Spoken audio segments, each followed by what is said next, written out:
बिस्मिल्लाहिर्रहमानिर्रहीम। अस्सलाम वालेकुम वरहमतुल्लाहि वबरकातुहू। मैं हूं हकीम नवीद और आप देख रहे हैं मेरा यूट्यूब चैनल हकीम नवीद।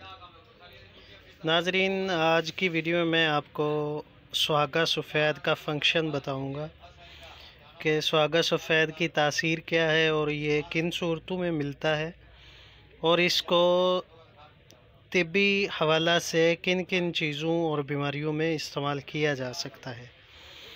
तो सबसे पहले ये पैदा कहाँ होता है या कहाँ से मिलता है या किन किन चीज़ों से इसको बनाया जाता है, ये भी मैं आपके गोशगवार करूँगा।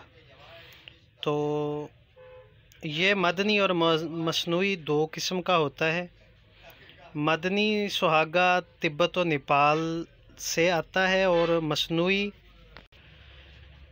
ये जो सफ़ेद कलर का होता है ये मदनी होता है और जो मसनूई होता है वो नमक, गुल इरमनी और सिज्जी के मरकब से बनाया जा सकता है।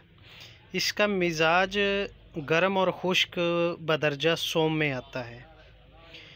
तो इसका जो काम है ये मदर बोलो हैज़ मुनफ़्फ़स व मखरज बलगम कासर रिया होता है। कासर रिया होने की वजह से हाज़म को दुरुस्त करता है।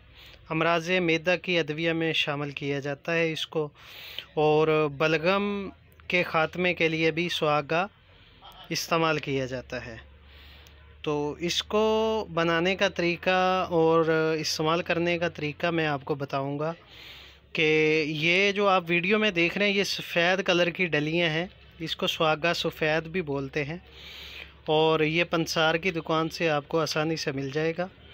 तो आज की वीडियो में जो हमारा मकसद था इसका ज़िक्र करना वो इस लिहाज से था कि सर्दियों के मौसम में अक्सर बच्चों को बहुत ज़्यादा नमूनिया की शिकायत होती है और जो किडनीज़ हैं उनका प्रॉब्लम आता है।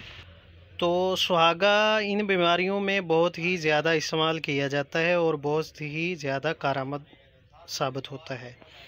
तो करना क्या है, आपने 1 तोला सुहागा सफ़ेद ले लें, उसको तवे के ऊपर रख के खिल कर लें, मुदब्बर कर लें, भून लेंगे। जब ये बिल्कुल सफ़ेद शक्ल का पाउडर, बुरबरा पाउडर आपको मिल जाए तो इसको लेकर के बारीक कर लें और एक मसर के दाने बराबर 1 चम्मच शहद में मिक्स करके आप 1 माह से लेकर बड़ा आदमी जितना भी उम्र का हो उसको इस्तेमाल करवा सकते हैं। तो इसके इस्तेमाल का तरीका बहुत ही आसान है और बनाने का भी बहुत ही आसान है। एहतियात इसमें यही रखी जाती है कि ख़ुराक जो है वो आपने ज़्यादा इस्तेमाल नहीं करवानी, बल्कि 1 मसर के दाने के बराबर आपने इसका इस्तेमाल करवाना है। इसके अलावा ये टीबी के मरीज़ों के लिए बहुत ही मुफीद दवा है। जिन बूढ़े आदमियों को, बूढ़े मरीज़ों को बलगम का बहुत ज़्यादा अंजमाद होता हो और बलगम बहुत ज़्यादा बनती हो या चेस्ट का प्रॉब्लम हो, जिस तरह सांस की तंगी होती है बलगम की वजह से, तो इस तरह जो मैंने तरीका बताया बनाकर इस्तेमाल करवाएं और दुआएं दें।